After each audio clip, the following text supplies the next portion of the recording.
Le geste que vous voyez à gauche de cette image, c'est le fait de pouvoir recharger une batterie nomade solaire avec un port XT60, et en l'occurrence avec un panneau photovoltaïque. Bien sûr, cette recharge, par temps pluvieux et bien sûr la nuit, ça fonctionne beaucoup moins bien. Est-ce que l'on ne pourrait pas imaginer une autre solution pour profiter de nos batteries et pouvoir la recharger autrement qu'avec l'énergie solaire ? On m'a posé plusieurs fois la question, et même sur les forums, de nombreuses personnes s'interrogent sur le fait de pouvoir utiliser le vent pour recharger nos batteries nomades solaires. En l'occurrence, brancher une éolienne sur les entrées de recharge de nos batteries. J'ai longtemps cru que la compatibilité entre nos batteries nomades et une éolienne, ce n'était pas possible. Mais je viens de trouver ceci, et je tiens à vous le faire partager.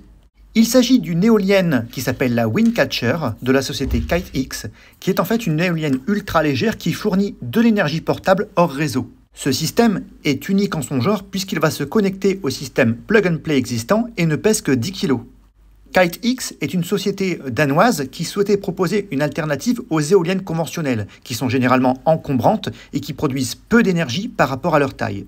Donc c'est de là qu'est partie l'idée de son fondateur, Andreas Ökholm, qui est un inventeur avec plus de 10 ans d'expérience et qui est même conférencier à la TEDx Odense. Ce produit comprend 2 versions et fonctionne en conjonction avec des panneaux solaires ou séparément en produisant de l'électricité dans des situations où l'énergie solaire n'est pas disponible, par exemple la nuit ou par temps nuageux. Il y a donc la Windcatcher Lite 200 watts et la Windcatcher 600 watts.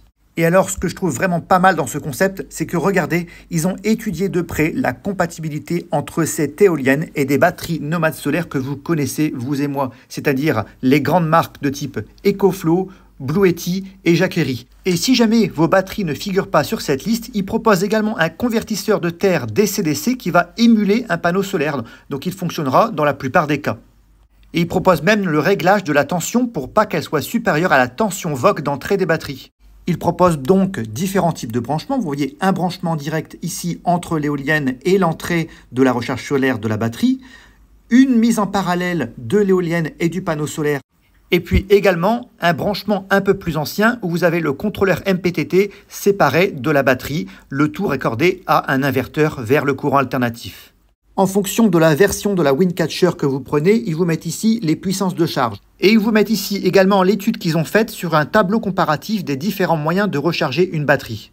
Les caractéristiques de cette éolienne comprennent une hauteur de 6 mètres, un diamètre de rotor de 4 mètres et une conception pliable qui peut être stockée dans son sac de dimension 200 par 20 par 20 cm. Toutes les pièces sont fabriquées à partir de matériaux recyclés. À savoir que cette éolienne Windcatcher ne prend que 15 minutes apparemment à être montée et à être ancrée à l'aide d'un ensemble de courroies de tension en nylon à haute résistance. Alors moi personnellement je trouve que cette éolienne c'est un produit génial qui va vraiment changer la donne sur la manière d'utiliser de manière complémentaire nos batteries. Peut-être que cela va s'étendre dans le futur avec d'autres modèles qui vont sortir, notamment nos fournisseurs de batteries qui pourraient s'y mettre également. Mais je trouve qu'en l'occurrence, c'est une belle preuve de concept et ça peut marcher. D'ailleurs, à ce titre-là, je vais vous mettre la vidéo originale du test qui a été fait sur nos batteries. Je vous mettrai le lien dans la description. Je vous invite vraiment à le regarder. Ça a été fait par la société KiteX. Voilà, j'espère que cette vidéo vous a plu. N'hésitez pas à vous abonner pour être au courant des prochaines vidéos que je vais sortir sur des nouvelles stations solaires et des nouvelles batteries. À bientôt les amis. Au revoir.